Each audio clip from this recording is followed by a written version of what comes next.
శ్రీ గురుభ్యో నమః. అందరికీ నమస్కారం. తెలుగు హోమియోపతి గురుకులానికి స్వాగతం. ఈరోజు మనం లెవెల్ 2 కోర్ కాన్సెప్ట్స్ అండ్ ఆర్గనన్లో ఎపిసోడ్ 40 పార్ట్ 2 అంటే రెమెడీ సెలెక్షన్, ప్రాక్టికల్ డిఫరెన్సియేషన్ గురించి లోతుగా అధ్యయనం చేయబోతున్నాం. నమస్కారం. నిజానికి ఇది ప్రాక్టీస్ చేసే ప్రతి ఒక్కరికి చాలా ముఖ్యమైన టాపిక్ అండి. అవును. అంటే మనం మునుపటి ఎపిసోడ్ 40 పార్ట్ 1లో రెమెడీ సెలెక్షన్ ప్రిన్సిపల్స్ గురించి, అలాగే టోటాలిటీ ఆధారంగా మందు ఎలా ఎంచుకోవాలో చూశాం కదా. కరెక్ట్. టోటాలిటీ ఆఫ్ సిమ్టమ్స్ అనేది మన బేస్. అవును. కానీ ప్రాక్టికల్గా ఒక పెద్ద సమస్య వస్తోందిక్కడే. అదేంటంటే ఒకే కడుపు నొప్పితో ఇద్దరూ వస్తారు. ఇద్దరికీ లక్షణాలు ఒకేలా ఉంటాయి.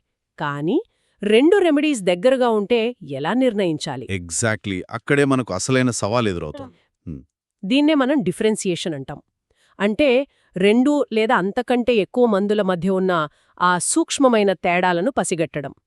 ప్రిస్క్రైబింగ్లో ఇది చాలా కీలకం. అంటే ఇప్పుడు ఆ సటిల్ డిఫరెన్స్ పసిగట్టకపోతే వచ్చే నష్టమేంటి? అంటే దాదాపుగా సరిపోయే మందు ఇస్తే ఎంతో కొంత హెల్ప్ అవుతుంది కదా అని అనిపిస్తుంది కదా. అలా అనిపించడం సహజమే. కానీ హోమియోపతిలో ఆ దాదాపుగా సరిపోయే మందు అనేది చాలా డేంజర్. ఎందుకంటే అది వ్యాధిని క్యూర్ చెయ్యకపోగా ఆ మందు తాలూకు కొత్త లక్షణాలను రోగి మీద రుద్దుతుంది.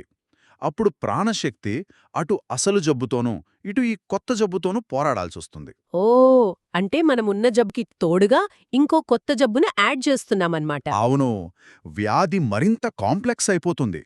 అందుకే డాక్టర్ హానిమాన్ గారు ఆర్గనల్లోని అఫారిజం 153లో ఒక స్పష్టమైన గైడ్లైన్ ఇచ్చారు. అఫారిజం 153 అందులో ఏముంది? అందులో ఆయనేమన్నారంటే, ఈ తలనొప్పి, కడుపునొప్పి లాంటి సాధారణ లక్షణాలుంటాయి కదా, అంటే కామన్ సిమ్టమ్స్, వాటి ఆధారంగా ఎప్పుడూ మందు ఎంపిక చేయకూడదు అన్నారు. అంటే ఒక పేషెంట్ వచ్చి నాకు తలనొప్పిగా ఉంది అంటే ఆ లక్షణాలను వదిలేయమంటారా? వదిలేయమని కాదు, అవి రోగ నిర్ధారణకు పనికొస్తాయి కానీ మందుని డిఫరెన్షియేట్ చేయడానికి కాదు. మందుని వేరు చేసేది కేవలం ఆ రోగిలో ఉండే విలక్షణమైన, ప్రత్యేకమైన మరియు అరుదైన లక్షణాలు మాత్రమే. క్యారెక్టరిస్టిక్ సిమ్టమ్స్ అంటారు కదా, అవేనా? Exactly. Characteristic, strange, rare and peculiar symptoms అంటాం గదా, అవే మనకు డిఫరెన్సియేషన్లో ప్రధాన పాత్ర పోషిస్తాయి. ఆ ఇది వింటుంటే నాకొక అనాలజీ గుర్తొస్తుంది. అంటే ఒక నేరస్తుణ్ణి పట్టుకోవాలి అంటే వాడికి 2 కళ్ళు, ఒక ముక్కు ఉన్నాయని చెప్తే లాభం లేదు కదా. అవును, అవి అందరికీ ఉంటాయి కదా. కరెక్ట్. కానీ వాడి ఎడమ చెంప మీద నక్షత్రం ఆకారంలో ఒక పచ్చబొట్టు ఉంది అని చెబితే అది క్యారెక్టరిస్టిక్. ఈజీగా పట్టుకోవచ్చు. మనం హోమియోపతిలో వెతికేది కూడా అలాంటి లక్షణమే కదా. భలే చెప్పారు. 100% కరెక్ట్. అయితే ఇక్కడే ఒక ఉచ్చుంటుంది. అదే సూపర్ఫిషియల్ సిమిలారిటీ. అంటే పైపైన ఒకేలా కనిపించడం కదా. అసలు ఒకే టోటాలిటీకి 2 మందులు ఎందుకు సరిపోయేలా అనిపిస్తాయి? ఎందుకంటే మనము రోగి చెప్పే మాటలను పైపైన మాత్రమే తీసుకుంటాం. ఉదాహరణకి, ఒక పేషెంట్ వచ్చి నాకు ఒంటరిగా ఉండాలనుంది లేదా కోపంగా ఉంది అంటాడు. ఆ మాట వినగానే మనకు 2-3 మందులు ఒకేలా అనిపిస్తాయి. దీనివల్లే ప్రాక్టికల్గా కన్ఫ్యూజన్ వస్తుంది. అవును, అప్పుడు కన్ఫ్యూజ్ అవుతాం కదా. అందుకే దీన్ని మనం విస్తృత కోణంలో చూడాలి. ఆ కోపం వెనుక ఉన్న అసలు కారణమేంటి అని డీప్గా అర్థం చేసుకోవాలి. ఆ డీప్ అండర్స్టాండింగ్ లేకపోతే మందు ఎంపిక తప్పుదారి పడుతుంది. రైట్. అంటే ఆ లక్షణం వెనుక ఉన్న రూట్ కాజ్కి వెళ్లాలన్నమాట. సరే, కానీ ఇక్కడ ఇంకో సమస్యుంది. ఒక పేషెంట్ ఏవో చాలా లక్షణాలు చెబుతాడు. వీటన్నిటినీ ఒకే లెవెల్లో చూడలేం కదా. దేనికెక్కువ ప్రయారిటీ ఇవ్వాలి? ఇక్కడే మనకు లెవెల్స్ ఆఫ్ డిఫరెన్సియేషన్ అనేదొస్తుంది. ఈ హైరార్కీ ఆఫ్ సిమ్టమ్స్ని మనం 3 దశలుగా విభజిస్తాం ప్రయారిటీ ప్రకారం. ఆ 3 దశలేంటి? మొదటిది మరియు అత్యున్నతమైనది మెంటల్ లెవెల్. రోగి భావోద్వేగాలు, వాళ్ల వ్యక్తిత్వం, భయాలు, కోపాలు ఇవన్నీ ఇందులో వస్తాయి. Okay, mental level first. రెండవది జనరల్ లెవెల్. అంటే రోగి శరీరం మొత్తం ఎలా స్పందిస్తుందో చెప్పేవి. దాహం, వేడి లేదా చలికి తట్టుకునే సహనం, నిద్ర, ఆహారపు కోరికలు లాంటివి. అంటే నాకు చలి పడదు అని చెబితే అది జనరల్ లెవెల్ అన్నమాట. అవును. ఇక మూడవది పర్టిక్యులర్ లెవెల్. ఇదొక నిర్దిష్ట అవయవానికి పరిమితమైన స్థానిక లక్షణాలు. ఉదాహరణకు కుడిమోకాలి నొప్పి లేదా ఎడమ కన్ను అదిరిపోవడం లాంటివి. కాని పేషెంట్ వచ్చేదే ఆ మోకాలి నొక్కితో కదా, దానికి తక్కువ ప్రయారిటీ ఎందుకివ్వాలి? అసలీ మెంటల్, జనరల్, పర్టిక్యులర్ అనే ఆర్డర్ని ఎందుకు ఫాలో అవ్వాలి? చాలా మంచి ప్రశ్న. ఎందుకంటే వ్యాధి ఎప్పుడూ ముందుగా మనసు, ప్రాణశక్తి స్థాయిలలో మొదలవుతుంది. అక్కడ డిస్టర్బ్ అయ్యాకే అది నెమ్మదిగా భౌతిక శరీరంలోని అవయవాలకు చేరుకుంటుంది. ఓ, అంటే అవయవం మీద కనిపించేది ఎండ్ ప్రోడక్ట్ అంటారా? ఎగ్జాక్ట్లీ. కాబట్టి మెంటల్ లెవెల్ అనేది మందుల మధ్య తేడాను స్పష్టంగా చూపిస్తుంది. అక్కడే అసలు సమస్య ఉంటుంది. అర్థమైంది. ఇక్కడే విషయం చాలా ఆసక్తికరంగా మారుతుంది. దీని కొన్ని ఎగ్జాంపుల్స్తో చూస్తే ఇంకా క్లారిటీ వస్తుంది అనుకుంటా. ఫస్ట్ ఎగ్జాంపుల్గా పల్సటిల్లా వర్సెస్ సిపియా తీసుకుందాం. తప్పకుండా.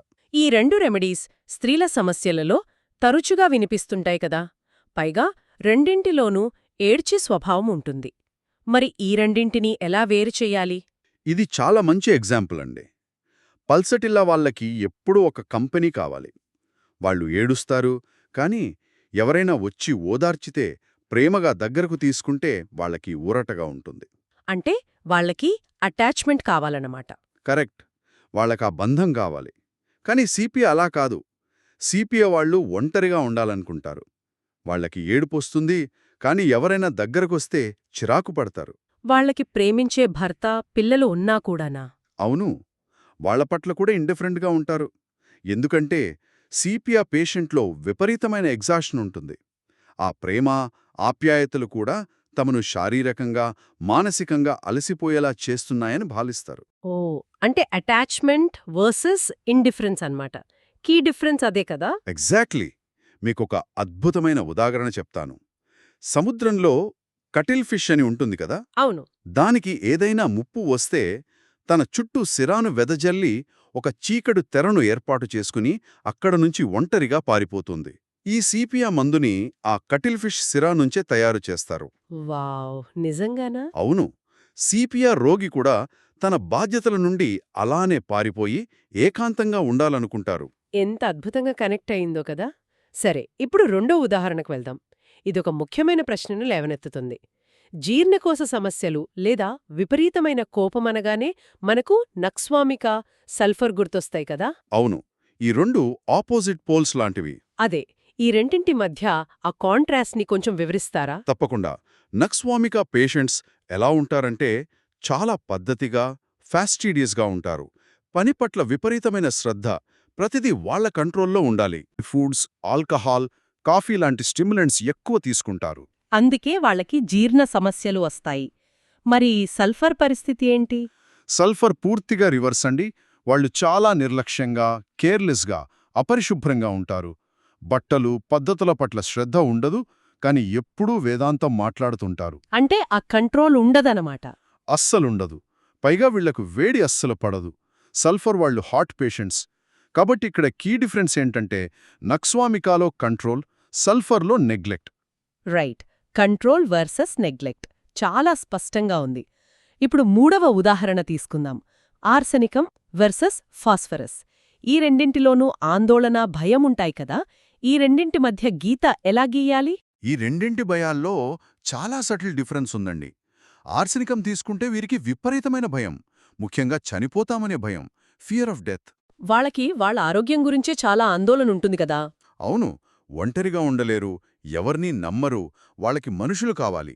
ఎందుకంటే రేపు తనకు జబ్బొస్తే సేవ చేయడానికి ఎవరో ఒకరు ఉండాలి అనే ఒక స్వార్థంతో కూడిన ఆందోళన అది. ఓ, అంటే అదొక ఇన్సెక్యూరిటీ అన్నమాట. మరి ఫాస్ఫరస్ భయం ఎలాంటిది? ఫాస్ఫరస్ వాళ్ళకి అత్యంత సున్నితమైన మనస్తత్వం ఉంటుంది. అందరితో చాలా ఆప్యాయంగా, ఎఫెక్షనేట్గా ఉంటారు. ఇతరులు బాధపడుతుంటే వీరు కూడా విపరీతంగా బాధపడిపోతారు.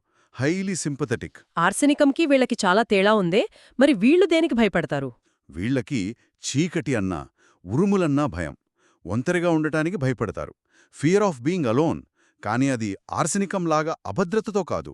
వాళ్ళకి ఆ కనెక్షన్, ఆ ప్రేమ కావాలి. అంటే కీ డిఫరెన్స్ వచ్చి యాంగ్జైటీ వర్సెస్ అఫెక్షన్ అన్నమాట. ఎగ్జాక్ట్లీ. అరక్షిత భావంతో వచ్చే భయం ఆర్సెనికమైతే, ప్రేమ, సున్నితత్వంతో కూడిన భయం ఫాస్ఫరస్. నిజంగా ఈ డిఫరెన్సియేషన్ అనేది ఒక కళ అండి. అయితే మన ఎపిసోడ్ ముగించే ముందు వినేవారిని కొంచెం అప్రమత్తం చేద్దామనుకుంటున్నాను. ప్రాక్టీస్లో సాధారణంగా జరిగే పొరపాట్లేంటి, ఆ వార్నింగ్ సైన్స్ ఏంటో చెప్తారా? తప్పకుండా.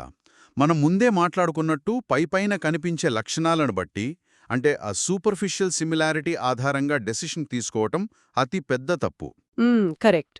అలాగే మెంటల్ సిమ్టమ్స్ని పట్టించుకోకపోవటం, వేడి, చలి లేదా దాహం లాంటి జనరల్స్ని ఇగ్నోర్ చేసి కేవలం పర్టికులర్ సిమ్టమ్ చూసి మందిస్తే అది ఖచ్చితంగా రాంగ్ ప్రిస్క్రిప్షన్కి దారితీస్తుంది.